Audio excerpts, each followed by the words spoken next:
In today's video, I'm going to teach you how to split a PDF into multiple files using Adobe Acrobat DC. Whether you're handling large documents for work, school, or personal projects, knowing how to split your PDFs efficiently can save you a lot of time and hassle. Let's dive right in and get started. First, open Adobe Acrobat DC on your computer. If you haven't installed it yet, you'll need to download and install it before following along. Once your application is up and running, open the PDF document you need to split by clicking on File, and then Open, selecting your document from the File dialog window, and clicking Open again to load it into the program.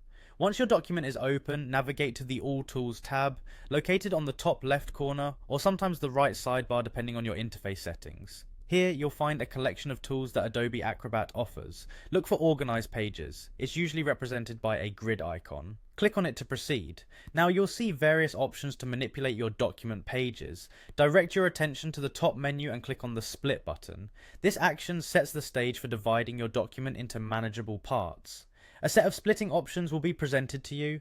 You can choose to split your file based on the number of pages, the overall file size, or even the document's top-level bookmarks. For this tutorial, we'll focus on splitting the PDF by the number of pages. This is a practical option when you want each page of your document to be an individual file. In the settings, choose number of pages, and then set the pages option to 1. This means that every single page of your document will be split into its own individual file.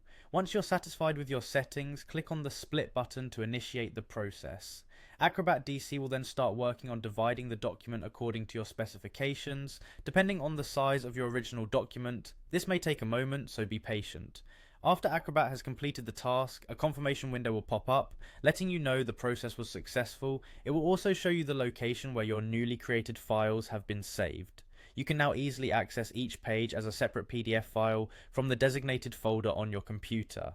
And there you have it, you've just split your PDF into multiple files using Adobe Acrobat DC. It's a straightforward process that can really enhance how you manage and share information within your documents. I hope you found this tutorial helpful, and thank you for watching. If you have any questions or need further clarification, feel free to leave a comment below. See you in the next video.